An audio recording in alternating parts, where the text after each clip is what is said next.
कि चाय बेचने वाला पूरा भारत बेच रहा है, इसी काम में हासिल उसे महारत बेच रहा है।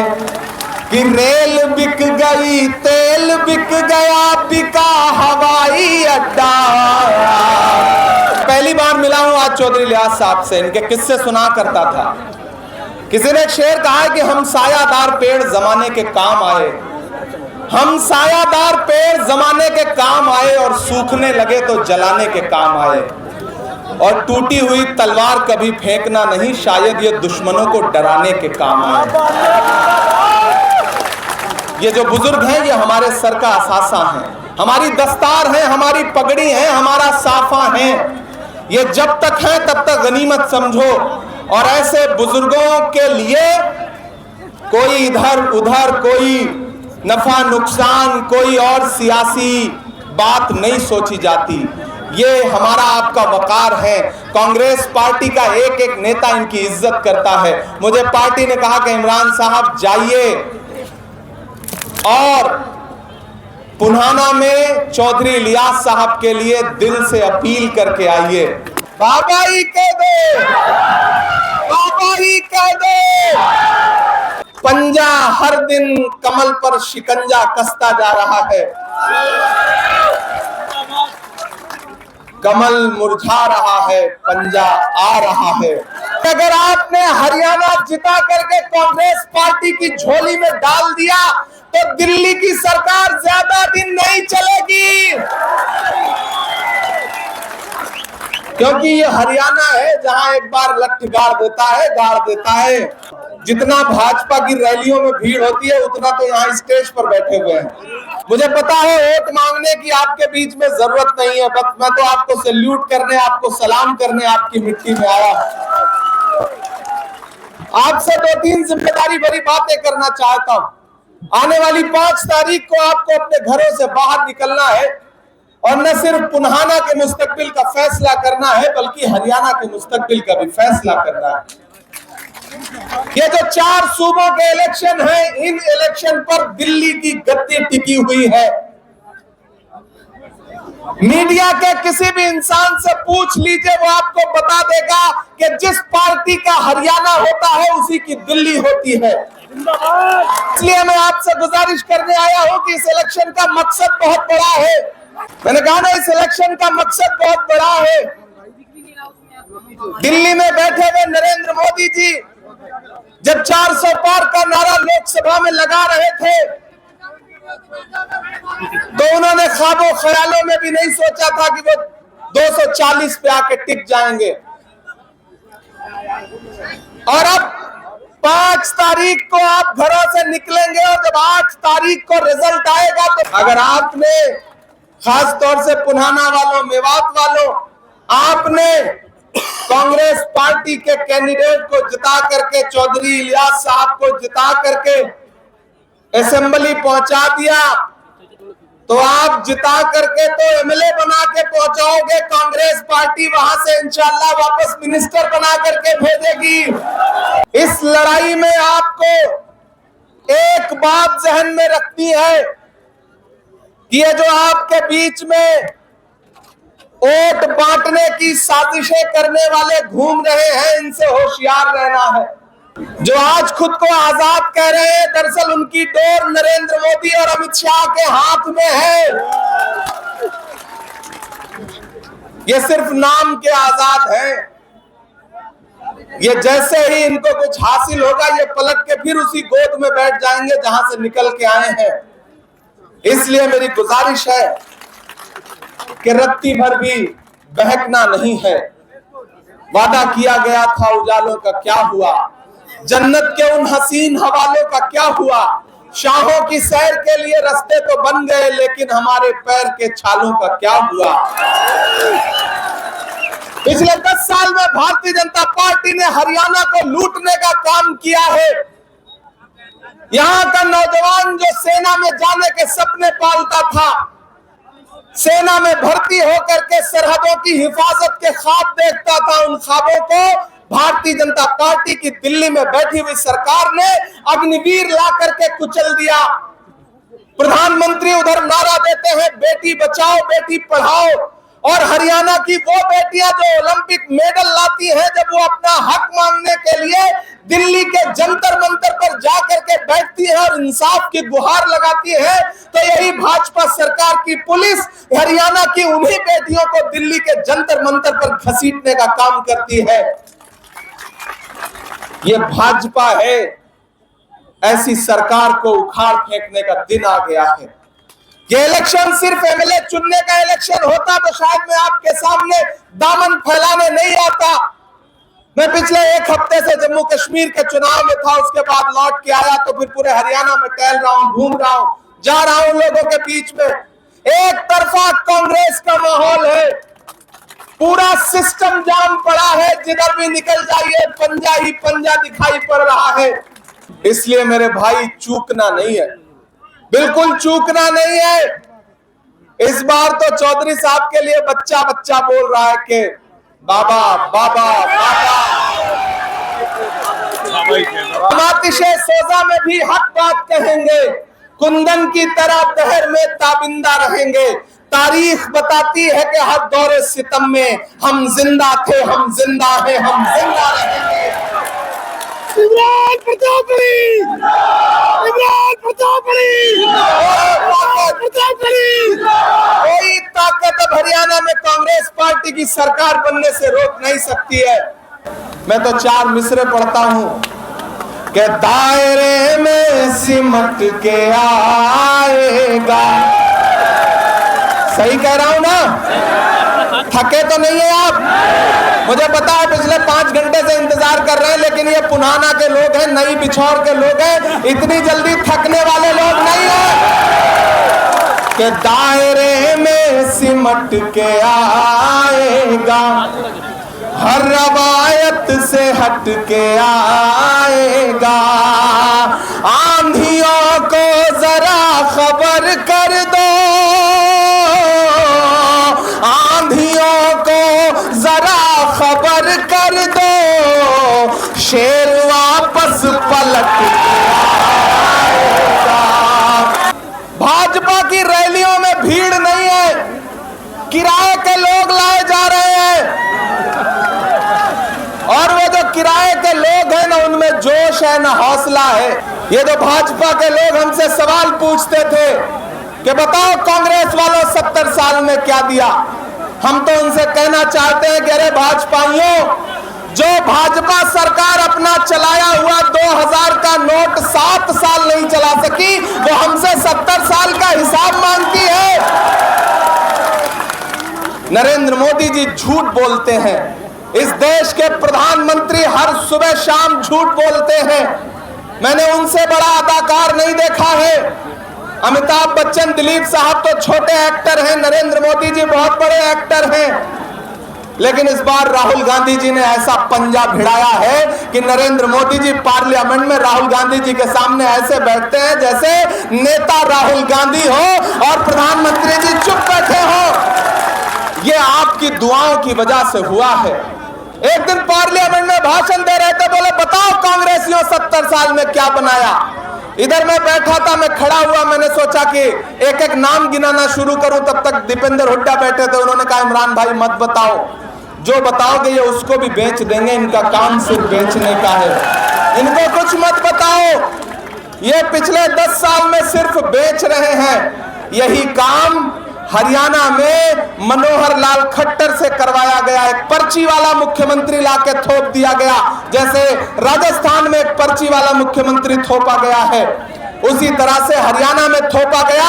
अंजाम यह हुआ कि इलेक्शन से 5 महीने पहले पर्ची वाले मुख्यमंत्री को दिल्ली भेजना पड़ा और यहाँ पे एक नायब सिंह सैनी लाए गए। अपने आप में वो भी नायब ही हैं। अब उनका नाम ही नायब है तो वो मुख्य कैसे बन सकते हैं, आप अंदाजा लगा रहे हो। हालत यह है कि भाजपा की जनता समझ ही नहीं पा रही है कि खट्टर या नायब, नायब या खट्टर, अमित शाह या नरेंद्र मोदी, नरेंद्र मोदी या अमित शाह, कुछ समझ ही नहीं आ रहा है। सब गड्ढमड्ढ हो गया है। भाजपा जा रही है, कांग्रेस आ रही है। कोई ताकत यहां पर कांग्रेस की सरकार बनने से रोक नहीं पाएगी। आने वाली 5 तारीख को घरों से बाहर निकलिए और एक बात जहां है जैसे है बहुत खामोशी के साथ मुझे सुनिएगा जो बात कहने जा रहा हूं। मेवात वालों, यह इलाका मेरे लिए नया नहीं है। आप इस बात के गवाह हैं कि मैं आपकी खुशियों में शामिल होता रहा हूं या ना होता रहा हूं, लेकिन मैं आपके गम में जरूर शामिल होता रहा हूं। जब इस इलाके के कहीं भी किसी इंसान के आंसू बहे हैं तो इमरान प्रतापगढ़ी बिना किसी सियासी नफा नुकसान के आपके दरमियान में आया है। और जब राहुल गांधी जी ने मेरा हाथ पकड़ के मुझे देश की पार्लियामेंट में बिठाया तो मैंने वहां खड़े होकर के पहलू खान से लेकर रकबर से लेकर के हाफिज जुनैद से लेकर के हर इंसान का नाम पार्लियामेंट में लिया है, उनके खिलाफ जुल्म और सितम को गिनाया है। जो चीजें अब इतिहास में दर्ज हो चुकी हैं, पार्लियामेंट की कार्रवाई में वो नाम दर्ज हैं, उन्हें मिटाया नहीं जा सकता।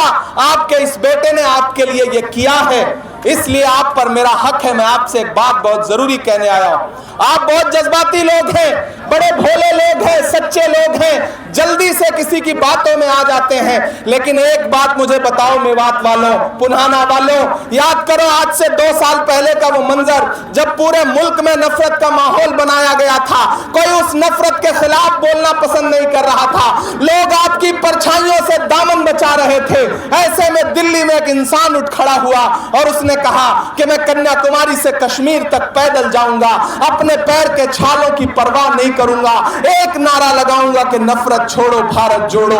एक नारा लगाऊंगा कि मुझे नफरत के बाजार में मोहब्बत की दुकान खोलनी है। उस इंसान का नाम राहुल गांधी है। मैं चला हूं राहुल गांधी के साथ 4000 किलोमीटर। जब मैं चलता था तो मुझसे मीडिया के साथी कहते थे कि इमरान साहब आप राहुल गांधी के साथ चल रहे हैं, आप क्या कहेंगे?